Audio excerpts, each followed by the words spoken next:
I'm more powerful! I'm the original! I am Pyromania!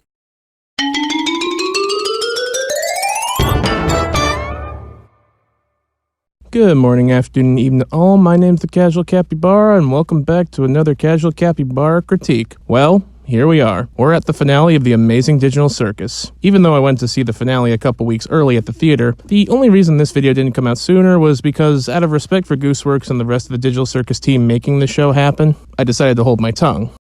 That and my terrible time management skills. But I'm not going to waste any more time. Let's get right into the show. Well, this is kind of awkward. Focusing so much on the analysis for episode 9, I struggle to find ways to properly talk about episode 8. But I'll try. So there were a couple of huge lore bombs in this episode. Kane, while the original AI, there was another AI, also in the works. And it turns out Kane broke out of his containment and merged with the other AI, creating the digital circus we know of today. But at the same time, this makes him unstable, especially with such a frail ego. So much so that he has this little musical number that slaps way harder than it has any right being. We could go on and on, but in the end, who are we kidding?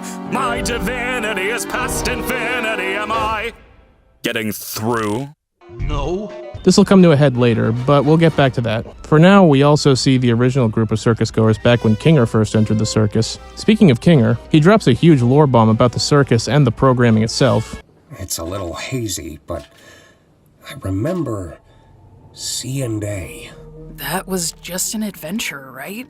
No, C&A is a real company. I worked for them. Including the fact that he partially created Kane. I can't remember what we originally called him, but he was one of my greatest achievements as a programmer.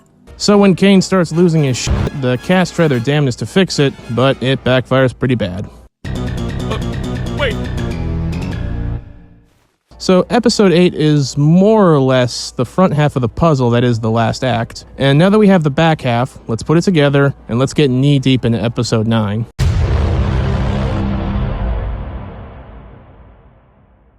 I find it kind of crazy how I didn't get spoiled up until the theatrical release of episode 9.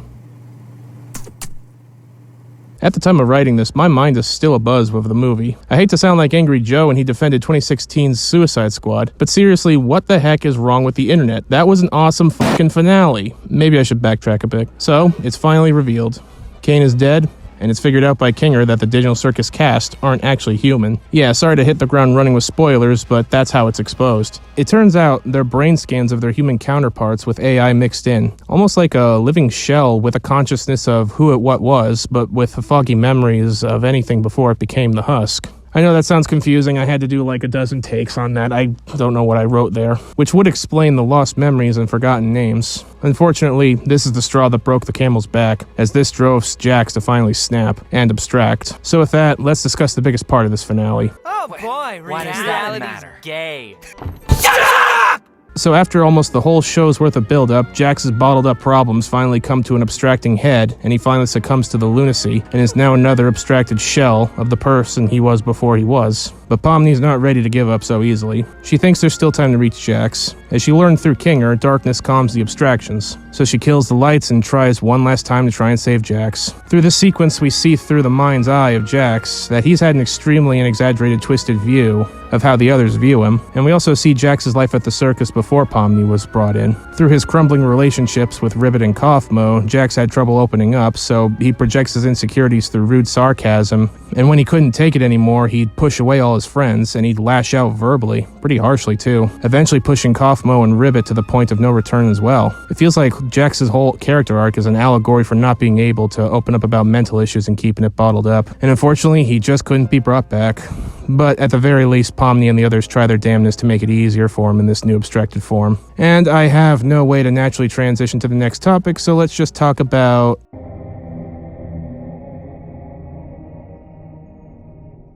Was I truly that bad? Yeah, surprisingly, Kane didn't die. So wait, Kinger said Kane got deleted, but he's still alive? Maybe he just got put into the recycling bin. Either way, after being banished and almost killed, this gives him a lot of time to think. And he sort of has a bit of an epiphany in his isolation. He sort of realizes maybe not torturing his guests and hiding secrets from them isn't the way to go, and in order to keep what he has to accept who he is and let go of trying to be perfect. I was irresponsible. I turned them against me. And for what? I can create intelligent beings that do whatever I want, but I can't create them. After all, is their free will not what made them alluring in the first place? And as a way of saying sorry, he puts together this presentation to the cast of the Digital Circus about their human world equivalents, not only to give them closure, but to put their minds at ease that their real world selves, and most likely everyone before them that entered the circus, are still out there in real life, living their lives. So in the end, Kane learns to let go of his ego and just let loose and have fun with the circus residents coming down to their level and just having fun. It's honestly impressive how much he turned over a new leaf. It's real nice. Bubble's still canonically dead. You know, out of all the people I've seen enter this place, I don't think any one of them adjusted as quickly as you did. I was a nervous wreck. So was I. It's a lot for anybody to go through. But while the others took weeks, hell, even months to get used to everything, myself included, you found your footing in a matter of days.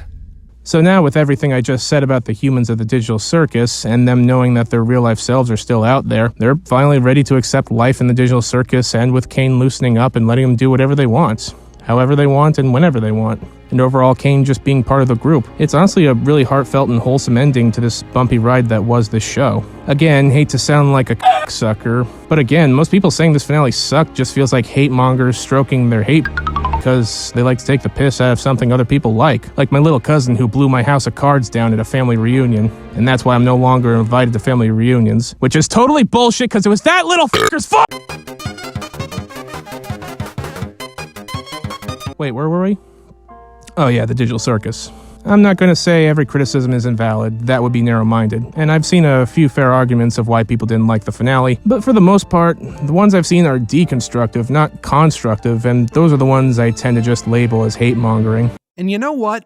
I believe that if you want to be a movie reviewer, if you want to behave as if you have any semblance of authority on the subject of film, you have to be able to speak about even the most repugnant, unsalvageable movie in a constructive way. Because unless you have the wherewithal to prove that given the opportunity, you could have done better, then you're no authority on anything and your opinion is worthless. So this is it, I guess. Well, it's been one heck of a 3-year ride. I want to thank Gooseworks, the voice actors, and everyone at Glitch for making a really darn good show, from the story, to the characters, to the setting, to the great atmospheric music, and animation and visuals that just got better as the show went on. While there might have been a few flub-ups along the way, this has been a great show to get so invested in, and it's going to be very interesting seeing how Glitch's future proceeds now that their cash cow has been put to pasture. Now, normally I'd end it here because Rachel and Mandrake are MIA when I'm reviewing this show, but they came to me this morning saying they had a lot to say about the Digital Circus and they really wanted to share their thoughts. I was a little pissed, but you know what, I'll take what I can get. Well, without further ado, here's their take.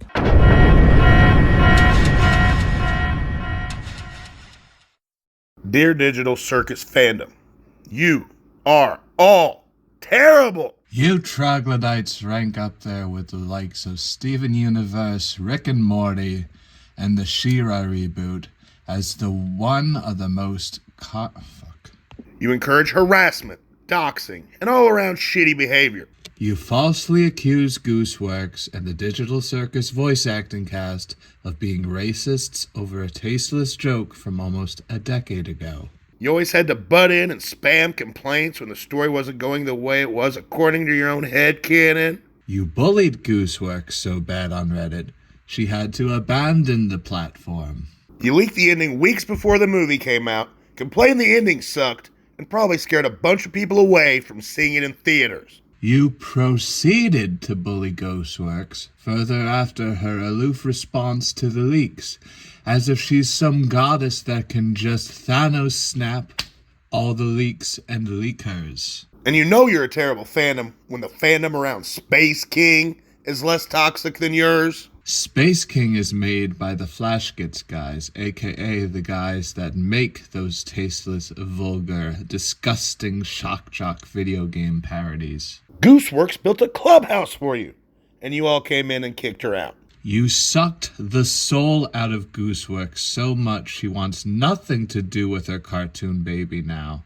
She had to let it get torn apart by you dogs to save her own sanity. And, by the way, stop giving Glitch for making merch lines off their cartoons. We're not saying leave the multi-billion-dollar company alone or anything, but what you idiots don't understand is that merch lines are the bloodline for media, cartoons especially. the reason a good chunk of mainstream cartoons in the 2010s were canceled prematurely was because they attracted the fandoms of people like you, who don't buy toys and or have any kids that would want them. You're the type of people to make jokes about the church robbing the church goers, because you never heard the saying, goodwill doesn't pay the bills. So, in So conclusion, in the end, fuck you, Digital Circus fandom. Hey, don't look at me. I was a good fan that was quiet, respectable, and bought merch to support the show. Well, I guess that's it for the Digital Circus. I'm the Casual Capybara, and thank you for watching.